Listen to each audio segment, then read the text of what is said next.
Hello bachon, let's read the question. The question says us that two anti-aircraft guns fire two shells, one at an angle of 20 degree with horizontal and other at an angle of 70 degree with horizontal. If muzzle velocity is same in both the cases, then तो बच्चों हमें क्या दिया हुआ है? हमें दिया हुआ है कि एक प्रोजेक्टाइल मतलब एक एंटी एयरक्राफ्ट गन से हम शेल्स को फायर कर रहे हैं दो। एक जा रहा है alpha is equal to 20 degree Celsius पर और दूसरा जा रहा है उसका angle of projection alpha dash जो दिया है हमें 70 डिग्री सेल्सियस। तो हमें बताना है उसके हाइट और उसके रेंज के बारे में हमें डिस्कस करना है। तो की कंसेप्ट क्या है इसका करने का?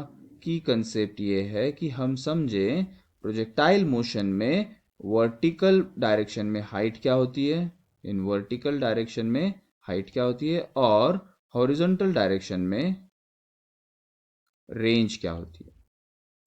तो जैसे हमें पता है एच जो होती है वो लिख सकते हैं हम v square sine square theta divided by 2g और जो रेंज आती है उसे लिख सकते हैं हम 2 times of V square sine theta cos theta divided by G. अब जैसा कि हमें दोनों भी केसेस में वेलोसिटी v की वैल्यू सेम दी हुई है और वैल्यू ऑफ ग्रेविटी भी सेम रहेगी, एक्सेलरेशन ड्यू टू ग्रेविटी से जो g की वैल्यू आ रही है वो भी सेम रहेगी। तो चेंज क्या हो रहा है यहाँ पर? हाइट में चेंज हो रहा है वैल्यू ऑफ साइन थीटा और रेंज में क्या चेंज हो रहा है? रेंज में चेंज हो रहा है value of sine theta multiplied with cos theta. तो अगर इन दोनों के वैल्यूज के बारे में हम डिस्कस करेंगे तो हमें पता चल जाएगा कि वर्टिकल रेंज भी सेम रहेगी या हॉरिजॉन्टल रेंज सेम रहेगी। तो इस बारे में डिस्कस करते हैं। तो एक के लिए क्या आएगा? साइन थीटा की वैल्यू होगी equal to sine of 20 degree और दूसरे के लिए जो वैल्यू होगी वो कितनी होगी? वो होगी साइन ऑफ 70 डिग्री। अब हमें पता है साइन 20 और साइन 70 की वैल्यू अलग अलग है, तो हम यहां से कह सकते हैं इन वर्टिकल डायरेक्शन में जो रेंज आ रही है मतलब हमारी जो हाइट आ रही है प्रोजेक्टाइल की वो आ रही है that is different for both of them. अब बात करते हैं हम sign theta multiplied with cos theta की।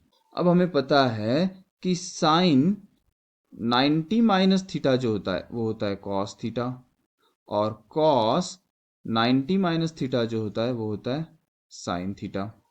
तो अगर हम यहाँ लिखेंगे फर्स्ट मोशन के लिए जब थीटा की वैल्यू कितनी दी हुई है 20 डिग्री और इधर कितनी थीटा की वैल्यू दूसरे मोशन के लिए दी हुई है 70 डिग्री।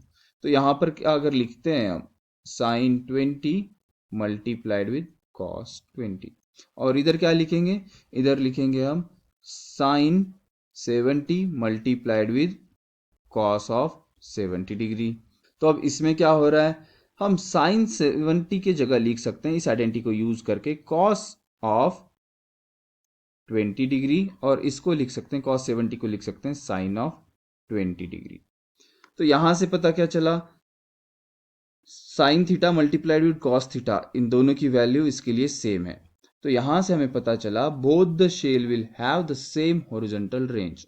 और एक दूसरा मेथड है इसका करने का, ये है कि हम कॉम्प्लीमेंट्री एंगल्स का यूज करेंगे।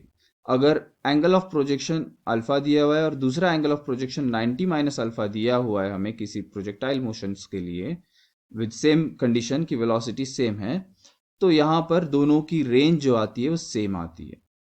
तो option D is correct. I hope you understand. Thank you, best of luck.